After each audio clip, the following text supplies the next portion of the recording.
Hi, welcome back to another Journeys with Jack podcast. Thanks for tuning in. Today I'm going to speak about a city that I've been quite a few times, Paris, France. It's called the City of Lights. Well, that's because they have a great publicist. I think it's more appropriately called the City of Lines because you will be waiting in line to see some of the attractions. Paris is the most visited city in Europe. Frequently, it ranks number 2 for world visited cities behind Bangkok, Thailand. So recognize that it's going to be very important for you to use your time efficiently so that you can see the most possible. I hope that this effort that I put forward today will be helpful to you. Now, I've been to Paris several different times, as I mentioned, and I've come in via train, most recently using the Eurostar via the Channel. Interesting that you go undersea from London to Paris. It's a little bit anticlimactic. You're not going to see fishes swimming around as you're far below the surface, about 300 meters below the surface of the ocean, coming through the tunnel. Now, I've also come in via car, and I've come in via bus. I've also come into Paris via plane. Now, getting off at Charles de Gaulle Airport and getting into Paris is much easier than getting on the plane at Charles de Gaulle. Similar situation with the Channel train via the Eurostar. Unfortunately, the French do not have the same organizational skills that the Germans and the English do, so when you line up, it's much more of a mob scene trying to get on their transport. But let me kind of get rolling here and tell you about a few ways that I like to get around Paris. I think that the best way is to get around via the metro. Now, that's the most efficient. If you try to use Uber or taxi, you're going to get caught in a lot of traffic, and that'll eat up a lot of time. Now, bicycling actually works pretty well. And then if you have the time and want to walk, you can avoid the traffic and you'll see a lot more. But the distances are pretty substantial. So you might walk, for instance, 4 kilometers between the Louvre and the Arc de Triomphe. Now, however, you can walk pretty rapidly from the Louvre through the Jardin des Tuileries to the Place de la Concorde and pick up the metro. And you can take in the beautiful Tuileries Gardens doing it that way. So here's how I would do the metro. You can buy a pass that comes in different increments of 1 day, 3 days, 5 days, etc. This is what it looks like, little Ile-de-France it says. It costs €4 to actually get this plastic credit card sized pass, and then it can be loaded with just, if you wish, just one route on the metro, or you can do it in the other increments I mentioned. One thing to note is that it doesn't really work. It's like 24 hours. Like if you come in at 5 p.m., it doesn't last till 5 p.m. the next day. It's really per calendar day. So you could get it for first thing in the morning all through the evening. Now, that works pretty well. So let me talk about my most recent trip and how I utilized the metro. We came into the Gare du Nord, that's the North Station, and got on the Metro number 5 line and rode to Brégues-Sabine and then went to our Moxy Hotel. Moxy is a great hotel, good location, also near the M1 line, the Bastille line. So M1 Bastille, M5 was the Brégues-Sabine. And so one nice thing about the metro is that you can come to certain areas where you can change and go on multiple different lines, like in other cities that have large metropolitan systems, such as London. So the nice thing about where we stayed, we had 2 different metro systems that we could get on fairly readily. Now, the M1 is a great system because a lot of stops on there are your tourist sites. For instance, you can take the M1 from the Bastille station to the Arc de Triomphe, and that's called the Charles de Gaulle Étoile, and that is a big changing point for many different lines. But you can get off there and look at the Arc de Triomphe. You're right on the Champs-Élysées. If you want to ride down the M1 line a little bit further, you can come to the Place de la Concorde, and then you can also ride that same line to the Louvre. Now, there's 2 different stops for the Louvre. There's the Louvre Rivoli, and there's the Louvre Musée. You really want to get off at the museum stop, the Musée stop. Now, let me give you a little bit of information about how to use your time as wisely as possible.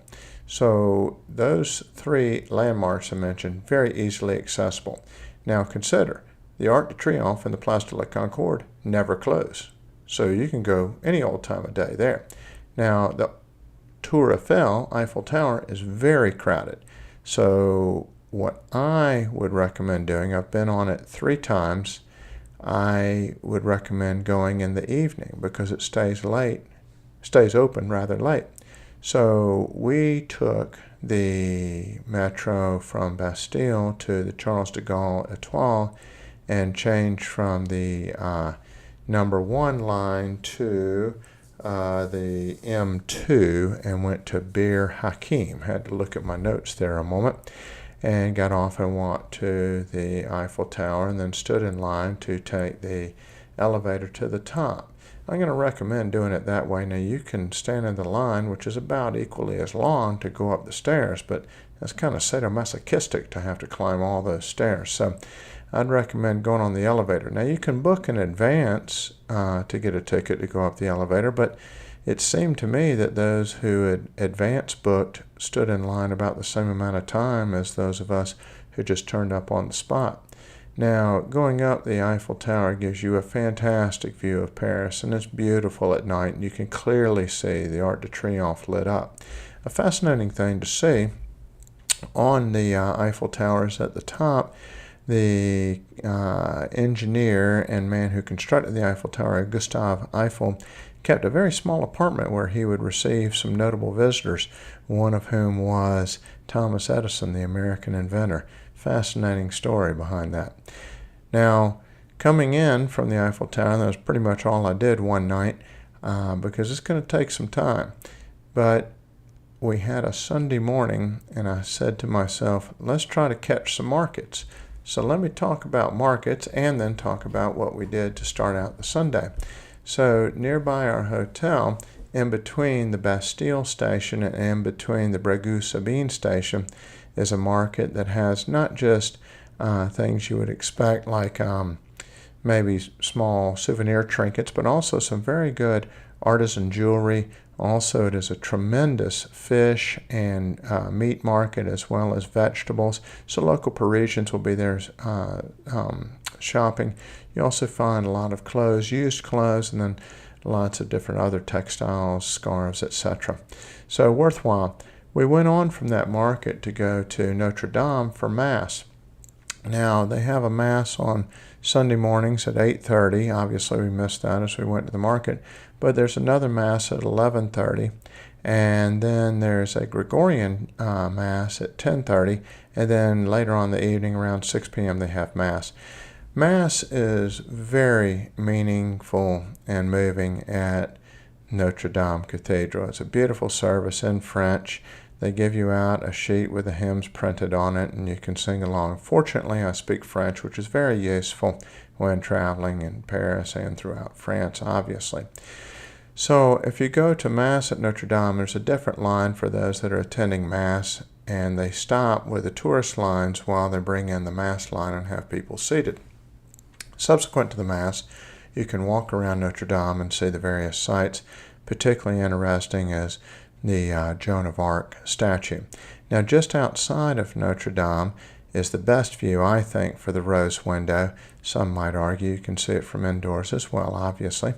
But outside at the Parvis, which is the kind of courtyard area outside the cathedral, there is also a statue of Charlemagne flanked by some of his warriors, a beautiful equestrian statue. I'm going to recommend not to miss it. So leaving the Notre Dame, which is reached by the Cité, C-I-T-E, metro stop at M4. I should have mentioned that. You can get to that stop by riding out the M1 to Charles de Gaulle Étoile and changing. But anyway, Cité, C-I-T-E, on M4. Well, subsequently, we had hoped to go to the Louvre, but I had to arrange for tickets, and to get tickets to the Louvre on short notice is a bit difficult. Fortunately, I'd been twice during the 80s, but I wanted to take my daughter to accompany me on the most recent trip. And so if you just walk up, it's just not going to work out, especially in the summer. You're going to have to go online in advance if you want the general admission ticket, which is about €20. Now, there is a reseller of tickets called Fanc, F-A-N-C. It's about a 10-minute walk away from the Louvre for one of their locations, but they're throughout the city. Unfortunately, they cannot always guarantee you one on short notice. In our case, it was going to be several days before we could get it. So we hit on this great deal. We bought a ticket for a tour that was arranged through our concierge at the hotel. It's called Mon Petit Paris. And so this tour was a 1-hour tour, was about 75 euros. And you might say, well, man, you're paying so much more. But what you really paid for was the convenience, and in our case, to be able to go at the time we wished. So the beauty of the tour is that instead of standing in this exceedingly long line when it might be raining, as it was the day that we went, for over an hour, you come in through the carousel immediately with a tour guide, and then you go straight up to the security checkpoint, and instead of getting in the checkpoint with all the other patrons, you go through the quicker, more expedited checkpoint with the guide. Now, the Louvre is massive, and while I was there, I overheard a particularly distraught American tourist speak to one of the docents and asked if they could be directed to a particular piece of art, and remarked to the man that he'd been following around aimlessly or wandering around aimlessly for hours. Well, we did the Louvre in about 2.5 hours because our guide took us straight away to see Winged Victory, Venus de Milo, and then pointed out the piece de la Resistance, that for which everyone goes there, the Leonardo da Vinci masterpiece Mona Lisa. And there are 2 entrances into the salon where Mona Lisa is held, and our excellent guide took us to the second entrance, which was a little bit less crowded. So once we saw Mona Lisa, I'd asked the guide how to get to Eugène Delacroix, Liberty Leading the People, and how to get to see Jacques-Louis David's masterpiece of Napoleon's coronation. She was very helpful to get us there too, and also pointed out to me how to see the Michelangelo statues and seeing the Flight of Apollo. And then we went later to see Hammurabi Stone, and then some of the various and sundry modern decor juxtaposed with some of the old furniture from the Bourbon era. So it was a great day at the Louvre, and I'm going to recommend, consider the tour that you can probably book through your hotel concierge, particularly if you're on short notice. It was very efficient. So another great thing to see in Paris is the Sacré-Cœur, Church Sacré-Cœur at Montmartre. Now, this we also did on a Sunday because I knew from prior experience that there is a market at the top of Montmartre just outside the church. Now, you can climb up the very high hills to Montmartre, or if you have the card that I was showing you earlier, it gives you a pass on the funicular railway. Trust me, you'd rather ride up the funicular than hoof it up those stairs, particularly if it's raining, as it was the day that we were there. And then at the top, there's a great market on Sunday with everything from antiques, secondhand clothing, books, all types of different souvenirs, all kind of unusual things that you might see. Though occasionally you'll see some old military artifacts, antique signs, antique books, etc., jewelry, everything. Coming into the church, beautiful interior, very moving to see as well. So this is reached via the metro at the Anvers stop. That's on the M2. Again, you can go out to Charles de Gaulle Étoile, which is the stop for the Arc de Triomphe, and change from the M1 to the M2 there. So a couple other great sites that I would recommend to see in Paris are the Musée d'Orsay. Musée d'Orsay is the Impressionist museum. It's reached at the Solferino station at M12. So Musée d'Orsay holds excellent works by Renoir, Cézanne, Manet, Monet, Camille Pissarro, all manner of Impressionists. So Hotel des Invalides at the M8 Invalides stop is where you would go to see the final resting place of the great general and emperor Napoleon.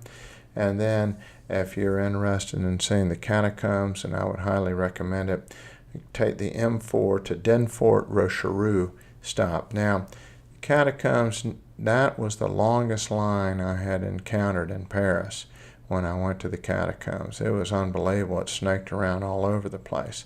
So just recognize that it's going to take you a while to get in and see the catacombs, and just sort of steel yourself for that circumstance. Now, just a word again about how to be efficient with seeing your sites. Recognize that there's going to be some time that elapses more than you might initially think when you're trying to get in and see some of these big ticket sites such as the catacombs, Tour Eiffel, the Louvre. So recognize that you can, in between things, take a quick view at the Arc de Triomphe or the Place de la Concorde, and both of those sites are along the Champs-Élysées. So you could take a brief walk a little bit along the Champs-Élysées as you so desire while you're seeing those other two sites. I hope this is helpful for you, and I'd like to draw your attention to the Journeys with Jack site on Instagram and on Facebook, where I'll have some photographs that relate to that which I spoke about earlier, so that you can see firsthand what these places look like. Have a great day, and I hope that you will join me on my next journey. Bye-bye.